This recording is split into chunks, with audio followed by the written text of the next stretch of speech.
निर्माण का सामर्थ्य, न सृजन का सामर्थ्य, मातृत्व का सामर्थ्य।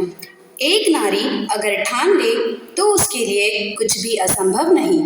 और उसमें भी यदि परम पूज्य संत श्री आशाराम जी बापू जैसे ब्रह्मनिष्ठ महापुरुष का सानिध्य मिल जाए और नारी अपने स्व की ओर की यात्रा में लग जाए तो देखते ही देखते संपूर्ण विश्व नंदनवन बन सकता है। और यह कार्य तब और आसान हो जाएगा जब धरती पर दिव्य आत्माओं का अवतरण होगा। और इस विराट निर्माण की नींव है नारी।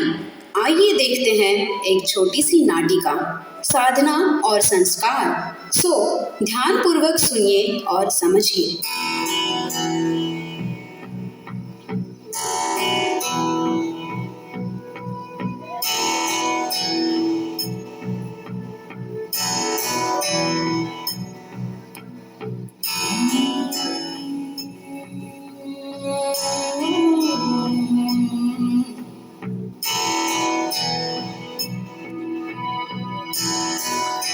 दो सहेलियां एक साथ पढ़ी, संस्कार भी लगभग एक जैसे थे, दोनों साधक परिवार के अंतर्गत आती थी, तो उन्हें साधना, संस्कार या सेवा की बातें सिखानी नहीं पड़ी।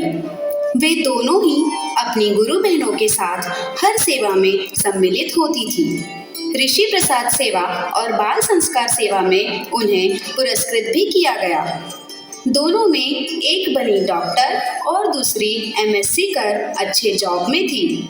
दोनों का विवाह सुशिक्षित साधक परिवार में हुआ।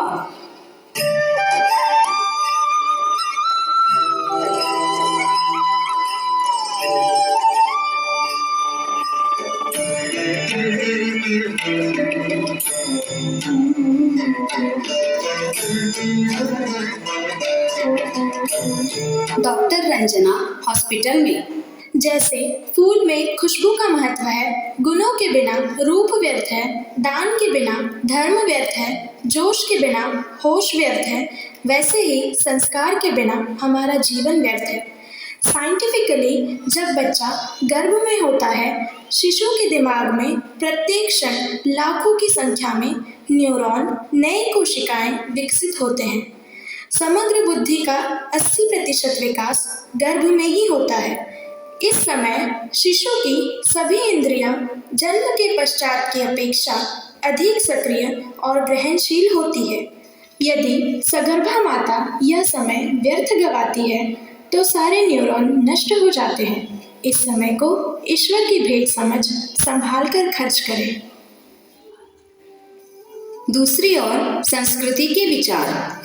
अब मेरी शादी हो गई, अब जब हम गर्भधारण की चर्चा कर रहे हैं तो क्यों ना हमारे पूजनीय संत श्री आशाराम बापू जी के वचनों का अनुसरण कर गर्भाधान के नियमों का पालन कर दिव्य आत्मा को जन्म दें।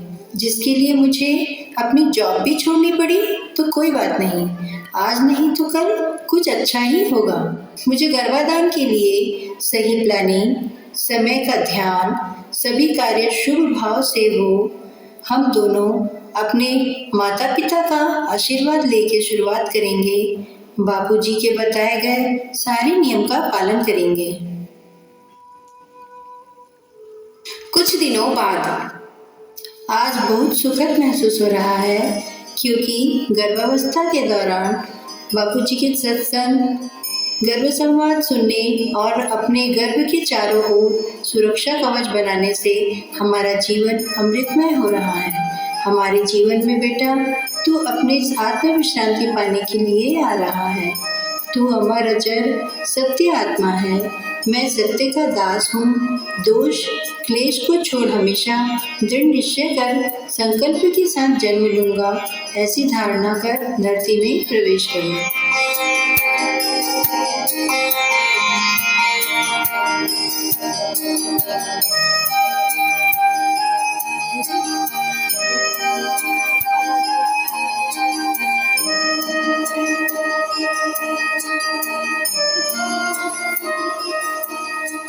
दोनों के घरों में संस्कारित कन्याओं ने जन्म लिया।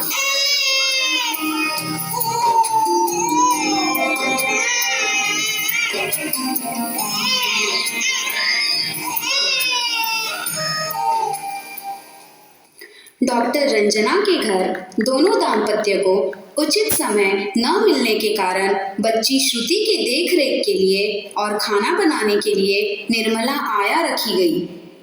निर्मला, जी दीदी।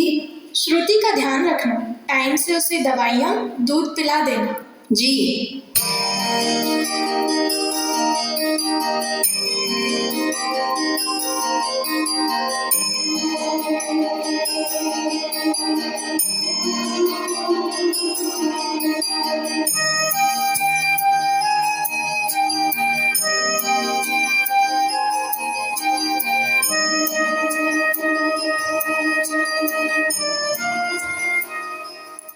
वहीं दूसरी ओर संस्कृति अपनी बच्ची आश्रिया की परवरिश खुद करना चाहती है, इसीलिए ऑनलाइन सेल्स वर्क कर अपना पूरा समय अपनी बेटी के साथ व्यतीत करती है।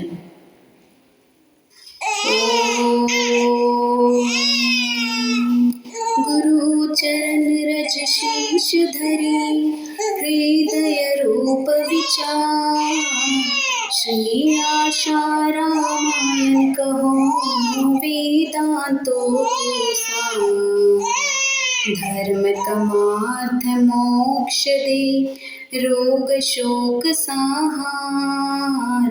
भजे जो भक्ति भाव से, शीघ्र हो बेड़ा पार।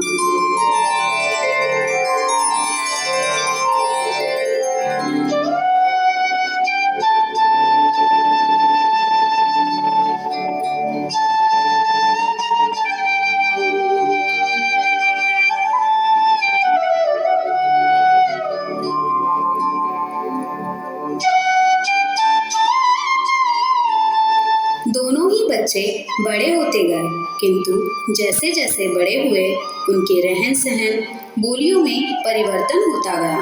8-9 सालों के बाद डॉक्टर की बेटी श्रुति के स्वभाव में बदलाव दिखने लगा।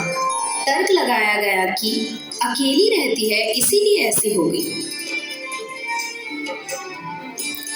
वही आश्रिया की अलौकिक व्यवहार, धैर्यता, दृढ़ता देखते ही बनती थी। सारे शास्त्रों का अनुभव, ज्ञान छोटी सी उम्र से ही उभर रहा था। खुद 10 साल की उम्र में बाल संस्कार लेती थी और दूसरी सेवाओं में भी अग्रसर थी।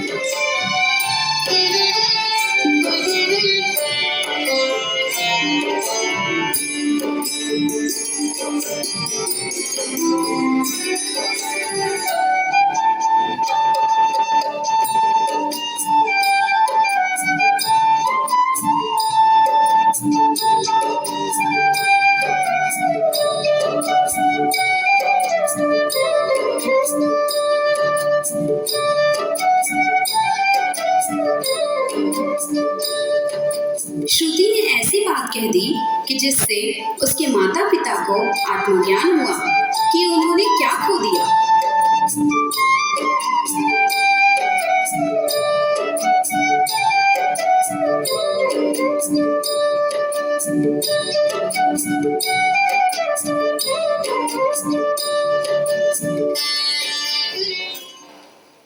मम्मा पापा, आप दोनों के पास मेरे लिए 1 मिनट का भी समय नहीं और मुझसे अपेक्षा बहुत है। नो डाउट कि मैं एक अच्छी इंसान बनूंगी, लेकिन उसके साथ मैं एक अच्छी माँ भी बनूंगी जो अपने बच्चों पर बराबर ध्यान देगी।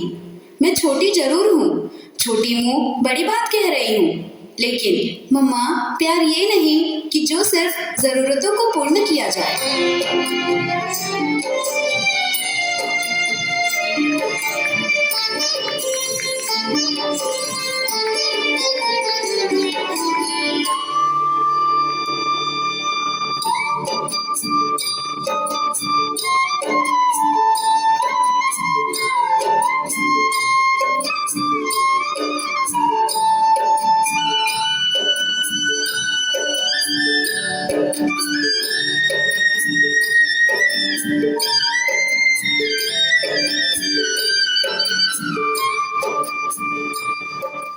दोनों डॉक्टर दाम्पत्य बापूजी के आश्रम गए। वहां बाल संस्कार के बच्चे मातृ पितृ पूजन दिवस की चर्चाएं कर रहे थे एवं सेवाएं भी दे रहे थे, जिन्हें देख दोनों दाम्पत्य आपस में चर्चा करते हैं।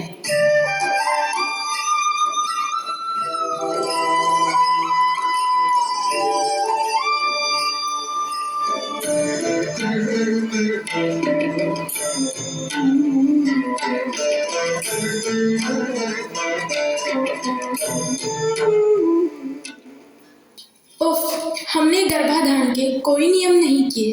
अपनी प्रैक्टिस में इतने मग्न हो गए कि सिवाय उसके या उस तरह की कोई सही माध्यम समझ बैठे। हमने अपनी साधना में कोई कमी नहीं रखी, लेकिन मिस किए तो संस्कार। आज हमें बापूजी फिर रास्ता दिखा रहे हैं बाल संस्कार के जरिए, और अब हम क्रमानुसार समय निर्धारित करेंगे श्रुति के साथ व्यतीत करने के लिए। बापूजी कितने दयालु हैं, हमारी जीवन नैया डूबे नहीं इसमें कोई बाधा आए, इसके लिए कई उपाय करते हैं। मोह मोह के धागे जोड़े रखना बापूजी, मोह मोह के धागे जोड़े रखना बापूजी, साधना और संस्कार बनाए रखना, साधना और संस्कार बनाए रखना। व्यर्थ न जाने देना ये जीवन, व्यर्थ न जाने देना ये जीवन, जन्म और मृत्यु के बंधन से बचाए रखना ये जीवन बापूजी, जन्म और मृत्यु के बंधन से बचाए रखना ये जीवन बापूजी। हरि ओम माँ, हरि ओम माँ, हरि ओम माँ, हरि ओम माँ, हरि ओम माँ।